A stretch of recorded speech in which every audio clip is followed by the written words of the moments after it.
Masih di acara Ayat-Ayat Langit dan tamu kita Profesor Dr. Kiai Haji Said Agil Syirat. Banyak sekali ilmu yang kita dapat hari ini, Kiai. Nah, Kiai, kita selama ini selalu bilang bahwa manusia yang ada di bumi ini kakek kita adalah Nabi Adam. Berarti yang pertama kali makhluk setelah Allah itu ada, kemudian makhluk yang pertama ada di bumi itu adalah Nabi Adam. Betul begitu, Kiai? Kurang benar. Tadi saya jelaskan, pertama wujud adalah zat Allah. Al-Zatul Mutlaqah Al-Mujarradah Anisabil Idofat, the absolute one existence without relation. Kemudian bahasa manusia ini, di sana nggak ada kemudian. Kemudian Allah ingin mengenal dirinya, maka langsung ada dua, yang mengenal dan yang dikenal. Ternyata setelah ingin mengenal dirinya, muncullah nama-nama yang 99. 99 itulah maka pasti ada relasi, ada hubungan. Contoh namanya Al-Khaliq, yang menciptakan, yang diciptakannya mana? Ya. Pasti ada. Maka 99 semua jadi satu, muncullah semua alam arwah, bahasa mubalek alam arwah, bahasa kitanya al-a'yanu tsabitah, entitas laten.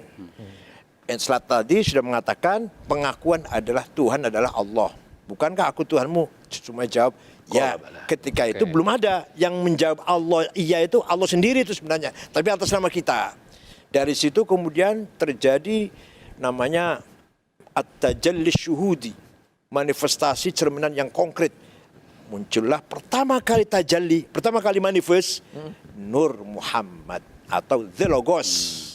The Logos. Nur Muhammad itu yang nantinya menjadi wujud dari Muhammad Sallallahu Alaihi Wasallam. Ya itu nanti. Ini Nur Muhammad dulu. Muhammad adalah The Logos. The essence of Muhammad. Bukan Muhammad yang lahir di Mekah, bukan. Lain lagi. Bukan Nabi Muhammad yang lahir di Mekah tahun sekian, wafat tahun sekian, bukan. Ini wujud yang mutlak, masih mutlak antara Allah dan makhluknya. Dikatakan apakah Nur Muhammad itu khaliq, pencipta? Bukan. Apakah Nur Muhammad itu makhluk? Bukan.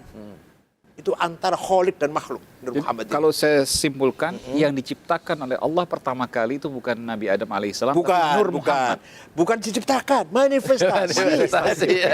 Arwah cerminan, pemunculan, penampilan dari alam arwah Nur Muhammad. Dan Nur Muhammad itu terjadi tiga terminologi. Pertama tajalliyat, manifestasi banyak beragam ini. Kedua tanazzulat, dekadensi.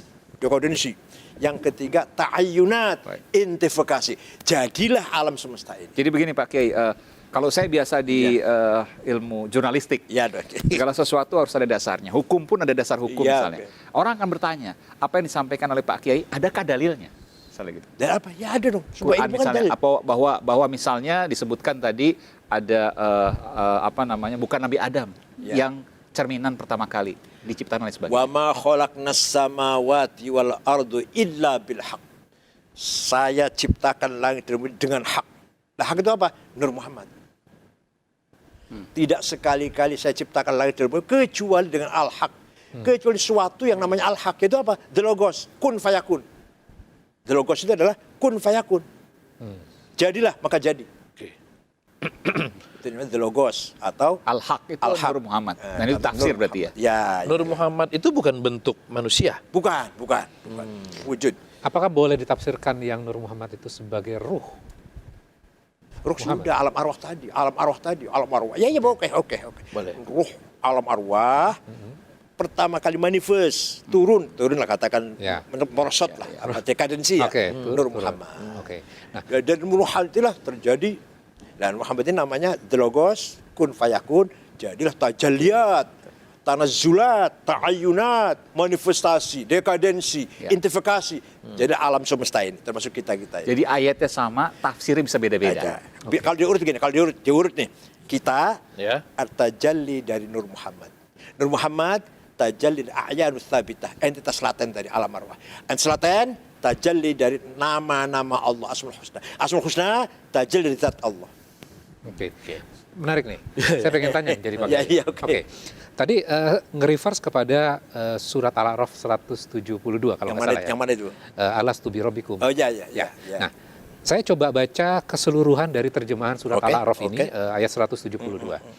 Dan ingatlah ketika Tuhanmu mengeluarkan keturunan anak-anak Adam dari sulbi mereka, dan Allah mengambil kesaksian terhadap jiwa mereka, seraya berfirman, bukankah aku ini Tuhanmu? Mereka menjawab, betul, kami bersaksi. Nah, berarti boleh nggak kita menafsirkan dari penjelasan tadi bahwa tadi setelah Nur Muhammad, kemudian itu ruh ya, kemudian setelah itu ruh kita diciptakan. Kemudian pada saat itu kita berdialog dengan Allah. Kita belum ada waktu itu. Belum ada? Kita baru alam arwah. Ya, ketika alastu Iya, bi dalam bentuk rabbikum, ruh atau arwah. alastu bi rabbikum, saya bukankah aku Tuhanmu? Kemudian kita jawab kata Al-Quran, ada kata Al-Quran, kita jawab bala, iya. Itu yang jawab Allah sendiri itu. Kita belum ada itu. Mewakili manusia tapi Mewakili manusia, mewakili kita. Oke. tadi Kiai, tadi yang Pak Kiai sampaikan bahwa seluruh wujud yang ada di alam ini ada dalam genggaman atau ada dalam kontrol Allah Subhanahu wa taala. Lalu kemudian dia menciptakan ada cacing, ada kecoa, ada ikan koi, ada ikan arwana, ada orang jahat, ada orang baik. Kalau dikaitkan dengan proses pencarian Tuhan itu bagaimana memaknainya? Kembali ke taklif tadi, Pak. Ke taklif. Kembali hanya soal ikhtiar. Iya, kita punya nafsu natiqah. Nafsu yang cerdas, itu ada di akal. Akal. Di akal dia punya taklif, punya perintah, ada kewajiban mencari kebenaran. Dari mana perintah itu? Dari qalbu, Oke. dari ruhul ilahi. Ya. Hanya terhalang oleh an-nafsul yang ada di apa namanya? Gizar. Rempelo. Ya, rempelo. Itu ada nafsu ghadabiyah, egois, angkara murka, ada nafsu syahwatiyah, hedonis. Ini yang menghalangi antara qalbu dan logika. Apakah kan gini, bahwa masing-masing kan punya, yang diukur tadi, balik lagi ke bagian yang awal saya tadi tanyakan, bahwa setiap orang itu diukur dari usahanya dia. Ya. Ya. Berarti Nabi Musa punya usahanya. Punya usahanya. Kemudian Fir'aun juga punya usahanya, dia. punya keyakinan kebenaran, keyakinan yang diyakini oleh Fir'aun itu benar. Oke, berarti kan dia punya usaha juga. Nah, kemudian di endingnya, ketika misalnya sudah digulung oleh lautan itu, kemudian dia mengatakan, saya percaya kepada Tuhannya Musa dan Tuhannya kepada Tuhannya Musa. Bani Israel. Tuhan Bani Israel. Nah, berarti pada saat itu kata-kata benar nggak? Ketika Nabi Fir'aun mengatakan itu kalimatul haq bukan? Mana apa? Ungkapan kebenaran bukan? Iya. Ya sudah. Berarti benar semua itu. Ketika Fir'aun digulung oleh ombak, kemudian mengatakan, saya beriman pada Tuhan, Tuhannya Musa, Tuhannya Bani Israil. Ungkapan kebenaran enggak? Kebenaran. Ya sudah, selesai. Berarti benar semua itu. Ketika kemudian dia mengakui adanya Tuhan Allah dan Tuhannya Musa, Tuhannya Bani Israil, berarti itu ungkapan kebenaran. Dan dia ada dalam posisi yang sangat sulit waktu itu. Apakah memang Allah itu kadang-kadang menciptakan kesulitan? Bukan bahasanya jenengan memanifestasikan kesulitan dan kesakitan itu untuk orang kembali kepada Allah itu, untuk mengenal Allah, bisa dikatakan begitu? Bukan begitu. Fir'aun manifestasi dari sifat Allah al-muntaqim, yang maha menyiksa. Oke. Nah, sudah titik.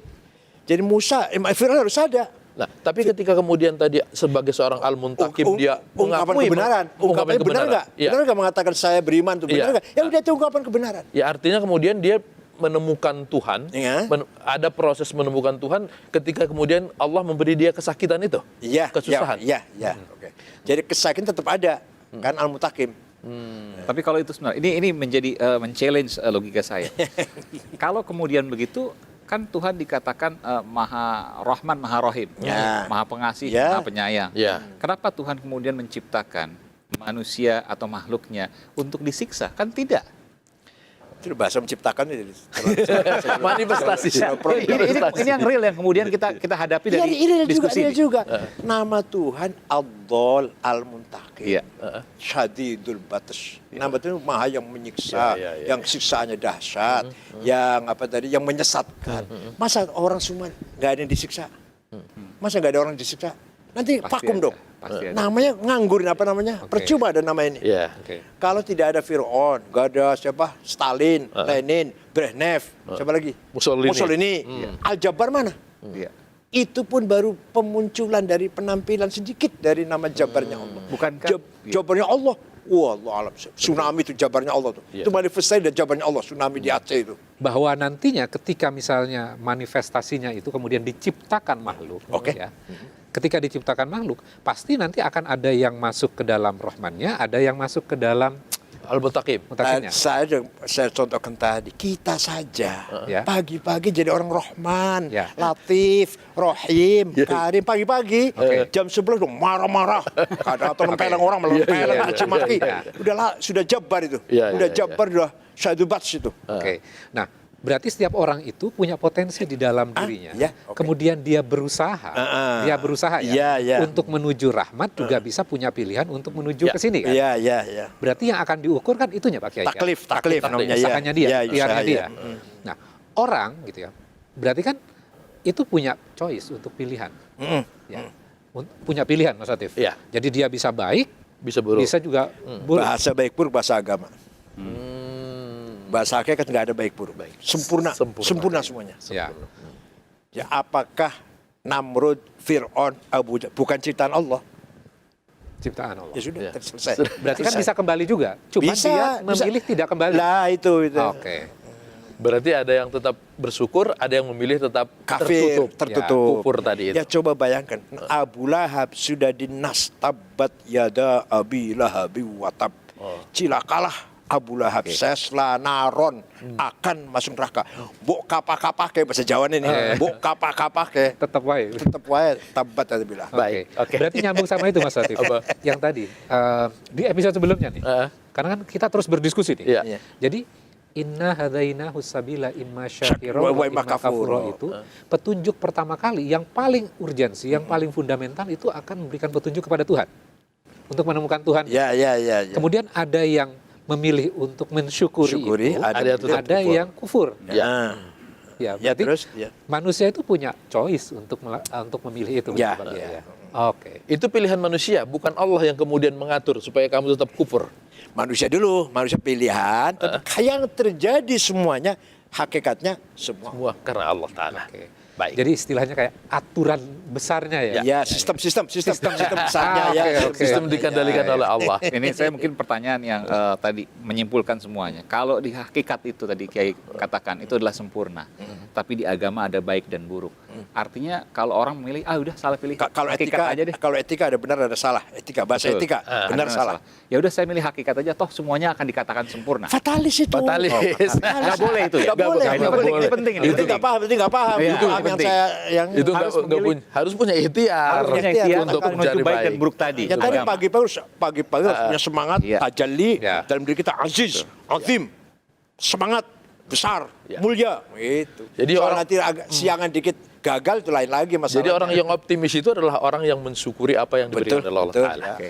Ya, kita sampai di penghujung acara. Mungkin Kiai Said masih ada yang ingin disampaikan? Ya.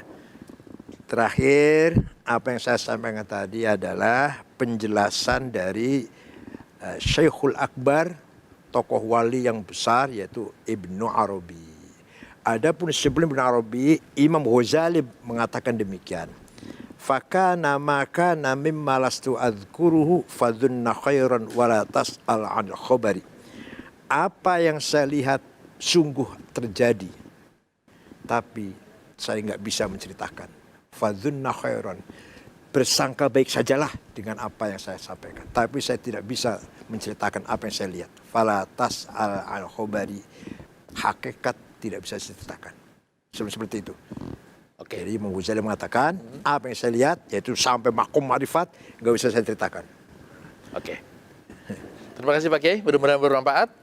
Terima kasih juga Mas Salam, Mas Aiman, dan terima kasih juga buat Anda pemirsa. Saya Latif Siregar pamit, mudah-mudahan ayat-ayat langit ini mencerahkan kita semua. Wallahu muwaffiq ila aqwamit thoriq. Assalamualaikum warahmatullahi wabarakatuh.